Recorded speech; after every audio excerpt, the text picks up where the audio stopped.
غیر صحیح افعال میں معطل اور پھر معطل میں معطل اللام جس کا دوسرا نام ناقص ہے. پہلی ایگزامپل جو ہے وہ دال عین واو 3 روٹ لیٹرز پر مشتمل ہے. دال عین واو, تو آپ حرف علت واو کو دیکھ رہے ہیں لام کلمہ کی جگہ پر. دوسری ایگزامپل ہا دال اور یا, آپ یا کو دیکھ رہے ہیں لام کلمہ کی جگہ پر. لہٰذا واو کے اعتبار سے ناقص کی یہ قسم بنے گی ناقص واوی, اور یا آنے کے اعتبار سے ناقص کی یہ قسم بنے گی ناقص یائی. اب جیسے ہی کوئی مادہ آپ کے سامنے آیا 3 حرفی, آپ نے ٹیسٹ کیا کہ یہ معطل ہے, پھر معطل اللام ہے یعنی ناقص ہے. ناقص کے بعد آپ نے اگلا ٹیسٹ کرنا ہے کہ واوی ہے یا یائی ہے. اگر واوی ہے تو ناقص واوی کے ڈپارٹمنٹ میں بھیج دینا ہے اسے, اور اگر ناقص یائی ہے تو ناقص یائی کے ڈپارٹمنٹ میں بھیج دینا ہے. اب دال عین واو ہمارے پاس 3 روٹ لیٹرز آئے, ناقص واوی کے ڈپارٹمنٹ میں چلا گیا.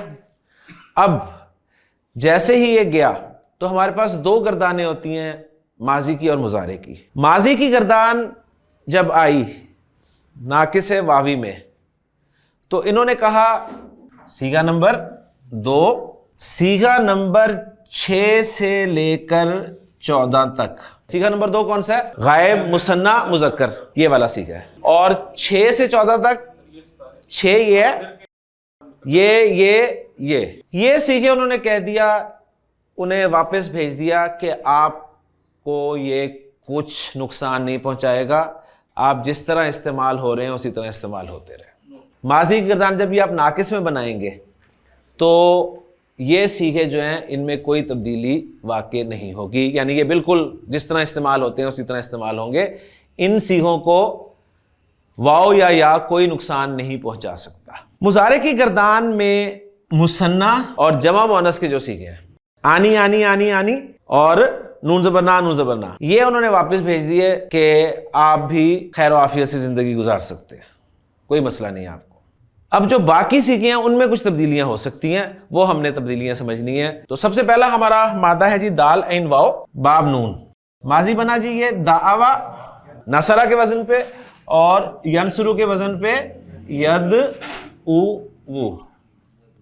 دعوا ید او وو پہلا صیغہ آیا تو انہوں نے دیکھا کہ یہ کیس بالکل اجوف جیسا ہی ہے کہ حرف علت پہ حرکت ہے پیچھے زبر ہے, حرف علت پہ حرکت ہے پیچھے زبر ہے. انہوں کا کیس اجوف سے ملتا جلتا ہے, تو انہوں نے کہا کہ اسے اجوف والا ٹریٹمنٹ ہی دیا جائے. لہٰذا جب اجوف والا ٹریٹمنٹ اسے دیا گیا, وہ کیا ہے کہ حرف علت پہ حرکت ہو پیچھے زبر ہو تو حرف علت الف میں تبدیل ہو جاتا ہے, تو یہ بن گیا جی دعا.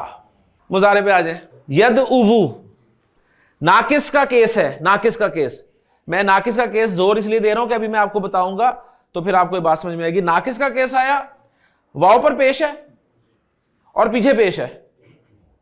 ناقص میں واو پر پیش ہو پیچھے پیش ہو تو واو کو ساکن کر دیتے ہیں. جب واو کو ساکن کیا تو کیا بن گیا یہ ید او. ید او ناقص کا قاعدہ ہے, یہ ناقص کا قاعدہ. تو آپ کا بن گیا جی دعا ید او. پہلے ماضی کی طرف چلتے ہیں, مزید آگے چلتے ہیں. دعا ماضی میں دوسرا صیغہ کیا بنے گا؟ مثنیٰ کا دوسرا صیغہ ہوگا دعوا. دیکھیں اوریجنل یہ ہے نا دعوا دعوا, یہ تو بغیر تبدیلی کے استعمال ہوگا اس لیے یہ دعوا ہی رہے گا. تیسرا صیغہ ہے دعوو. ایک طریقہ تو اس کا یہی قاعدہ اپلائی کریں, حرف علت پہ حرکت ہے پیچھے زبر ہے, حرف علت الف میں تبدیل ہو گیا. اب الف اور واو دونوں خالی, الف نکلے گا نا, الف نکلے گا نا, کیونکہ یہ واو نہیں نکلے گا, یہ تو واو صیغے کا ہے. دخل دخلا دخلو والا ہے تو واو, یہ نکل گیا تو کیا بچ گیا پیچھے دعو. یہ تو ایک سمپل وہی طریقہ تھا, انہوں نے اپلائی کیا فٹ بیٹھ گیا بندہ ٹھیک ہو گیا. لیکن انہوں نے کہا کہ ایسا کوئی پرماننٹ ہونا چاہیے علاج جس میں اس طرح کے اور بھی جو ہیں وہ ٹھیک ہو جائے. دعوو میں 2 حرف علت اکٹھے ہو گئے نا, ایک ہے مادے کا روٹ لیٹر اور ایک ہے صیغے کا جو کہ ہر جگہ پہ آتا ہے. جب بھی کسی لفظ میں 2 حروف علت اکٹھے ہو جائیں تو جو مادے کا حرف علت ہے نا اسے ڈراپ کر دیا جاتا ہے. آپ نے ڈراپ کر دیا, اب میں اس طرف کو آ رہا ہوں, آپ نے یہ ڈراپ کیا تو یہ بچ گیا جی دعو. اب یہ جب آپ نے ڈراپ کیا نا پھر ایک ٹیسٹ اور کرنا ہے. واو ڈراپ کرنے کے بعد آپ نے پچھلے حرف پہ حرکت چیک کرنی ہے کہ کون سی ہے. اگر تو حرکت زبر ہے تو ریڈی, علاج ہو گیا. دعا, اس نے دعوت دی, زید نے دعوت دی, دعا زیدن فاعل ہو گیا. زید نے حامد کو دعوت دی. دعا زیدن حامدن. میں نے دعوت دی ماضی. دعوا ہے نا, آخر کو آپ ساکن کرتے ہیں اور دیکھیں نون زبر نا سے شروع کر دیں. نا, تا, تما, تم, تی, تما, تننا, تو, نا. ماضی کی گردان کے پہلے سیغے سے آپ نے چھٹا سیغہ اور چھٹے سے آنورڈ 14ویں سیغے تک کیسے بنانا ہے. طریقہ اس کا یونیورسل ہے. پہلا سیغہ لکھ لیں, اس کے آخری حرف کو کر دیں ساکن. ساکن کرنے کے بعد نون زبر نا لگا دیں تو چھٹا سیغہ تیار ہو جاتا ہے. تا زبر تا لگا دیں 7واں, تما لگا دیں 8واں, تم لگا دیں 9واں, تی لگا دیں 10واں, تما لگا دیں 11واں, تننا لگا دیں 12واں, تو لگا دیں 13واں, نا لگا دیں 14واں. آپ نے بنانا ہے میں والا. میں والا کون سا ہے؟ تو والا. تو میں ہوتا ہے دعوتو, اور یہ 6 سے 14 میں ہے, لہذا وداؤٹ چینج استعمال ہوگا دعوتو. دعوتو کے معنی کیا ہے؟ میں نے دعوت دی. دعوتو حبیبی.